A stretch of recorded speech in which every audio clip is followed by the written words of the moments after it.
y a des années, il y a des années, je me suis défoncé une fois.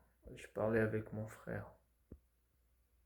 On a touché à des sujets très sensibles parce que c'était des choses liées à des secrets.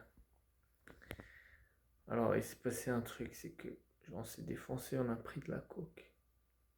Et j'ai parlé des théorèmes de Freud, d'accord, principalement celui dans les théories sexuelles de Freud liées à la mère.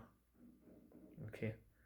Alors les fils de pute qui se sont introduits dans ma maison pour me filmer et soutirer c'est la vidéo de ce jour-là.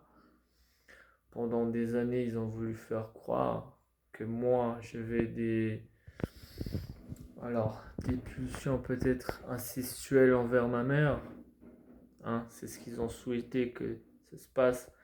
Alors, pendant des années, parce que en partie, ma famille disait que je faisais des trucs bizarres, alors qu'ils étaient en train de me rendre malade, en train de me filmer. Et chaque fois que je faisais quelque chose de bizarre parce que j'étais malade, ça leur servait de prétexte pour continuer à me filmer et me rendre encore plus malade. Vous comprenez? Donc, à ces moments-là, ma famille, ils ont servi à me rendre malade. Et les gens, les renards qui se sont introduits dans ma vie privée et qui ne m'ont jamais laissé jusqu'à maintenant, c'est trop du cul inculte, hein, qui m'ont fait passer par quelqu'un qui avait une prothèse à la place de la bite, que je dois dire que je suis gay, ou sinon ma mère va mourir, ou je sais pas qui va mourir. Les gens de ma famille qui ont foutu la merde. Hein, alors déjà ma réputation elle était pas très bonne, mais ils ont réussi à détruire encore plus ma réputation. Et ils ont utilisé des vidéos qu'ils ont fait sans ma permission comme prétexte pour dire voilà, j'ai raison, il fait des trucs bizarres. Vous comprenez toutes ces conneries?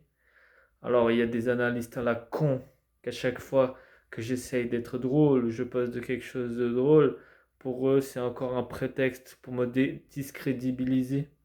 Hein. Avant, c'était quand je parlais de Sarah da Silva, en fait, il y avait c'était souvent un, comment on dit, une gâchette où ça me faisait parler tout seul, sans s'arrêter, comme une pulsion d'une maladie que je ne saurais pas expliquer.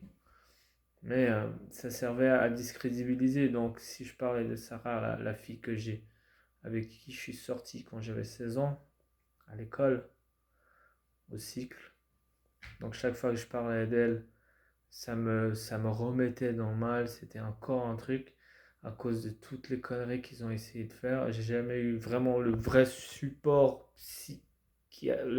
le support psychologique que j'aurais dû avoir. Parce que ma famille, ils ont essayé ou de me faire. Ils voulaient que je me suicide. Je parle de Jean et de son père, hein, Lauro. Ce qu'ils voulaient, c'est que je me suicide avec toutes les merdes qu'ils avaient. Ma famille, au lieu de m'aider, ils se sont partagés toutes les vidéos pour me rendre encore plus mal, pour me rendre fou. Comme ça, ils pouvaient. Comme ça, ils avaient raison.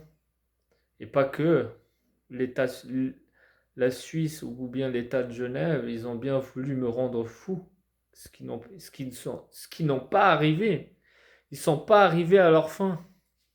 Ils n'ont pas réussi à me détruire. Ils n'ont pas réussi à me rendre malade pour dire voilà, c'est un pédophile. Ils n'ont pas réussi à me rendre malade pour dire voilà, j'avais raison. Tout ce qu'ils ont fait, c'est ils ont essayé de détruire ma réputation en disant ce qu'ils veulent. Mais ils n'arriveront jamais. Ils n'arriveront jamais, ces putains de manipulateurs de merde. Vous n'arriverez jamais à vos fins, vos putains de manipulateurs de merde. Mon Dieu, il est plus fort, d'accord? Et là, si j'ai la haine, si je m'éloigne de lui, il est toujours dans mon cœur. Ok? Bande de putains de petits manipulateurs de merde. Safade de merde. Corrompido de merde. Voilà ce que vous êtes. Allez bien vous faire foutre.